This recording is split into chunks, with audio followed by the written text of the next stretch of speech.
সকলোকে নমস্কাৰ মোৰ অন্য এটা ভিডিঅ' লৈ আপোনালোক সকলোকে স্বাগতম জনাইছোঁ পিছে ৰাতিপুৱা হৈ উঠি বহুত বেছি ঠাণ্ডা লাগিছে এনেকৈ মই হাতত ব্ৰাছডাল লৈ ব্ৰাছ কৰিবৰ কাৰণে ওলাইছোঁ আৰু তো এতিয়া মই অলপমান হাতখন গৰম কৰি লওঁ খুৰি নাই ৰচোন ইয়ত খুৰি ভৰাই দিহ বন্ধুসকল এয়া কি বনাই আছোঁ বহুতে হয়তো গম পাইছে আৰু বহুতে হয়তো গমেই পোৱা নাই গম নোপোৱাসকলে কমেণ্ট কৰিব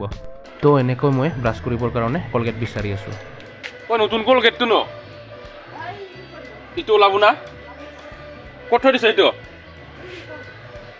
সিটো লোৱা নাই তো নে মানে এইটো কলগেট শেষ সাগৰ বজাইছে আছে চোন ইটো যাব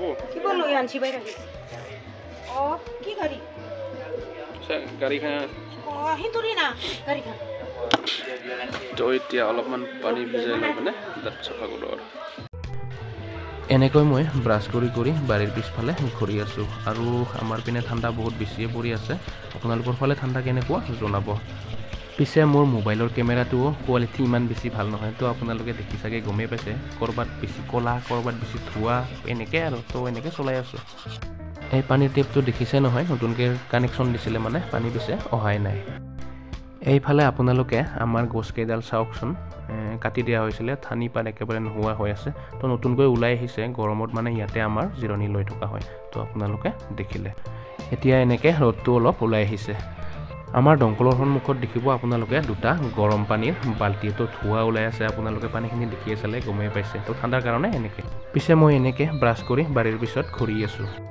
যোৱা ভিডিঅ'ত মই আপোনালোকক লাই শাকখিনি দেখুৱাইছিলোঁ সেইটো ভিডিঅ'ত মানে লাই শাকখিনি অলপ সৰু সৰু হৈ আছিলে তো এতিয়া বহুত বেছিয়ে ধুনীয়া হৈ আছে তো আপোনালোকে দেখিলে পূৰা সাৰ নিদিয়া আৰু অৰ্গেনিক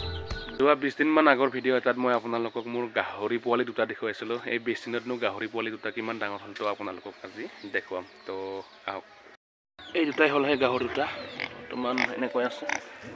20 দিনত মোটামুটি আৰু 4 কিলোমান বাঢ়িলে বাৰু তো আপোনালোকে দেখিলে ইয়া চাওক আৰু ইফালে এটা পুৰা ঘুমাই আছে বৰ্তমান ঠাণ্ডাৰ কাৰণে এনেকৈ আছে তো আপোনালোকে দেখিলে এয়া হৈছে আমাৰ ঘৰতে পেলোৱা ধনিয়া মছলা পাত তো চাওক আমাৰ ঘৰত পিছে পুৱাই পুৱাই চব্জি বনাই আছে তো মোক কোৱাত মই ধনিয়া মছলা উঘালি আছোঁ আপোনালোকে পিছে ধনিয়া মছলা পাত খাই ভাল পায় নে বেয়া পায় কমেণ্ট কৰি জনাব তো এয়াই হৈছে মছলা পাত আপোনাক বহুত বেছি ধন্যবাদ মোৰ এই সৰু ভিডিঅ'টো প্ৰথমৰ পৰা শেষলৈকে চোৱাৰ বাবে তো আজিলৈ ইমানেই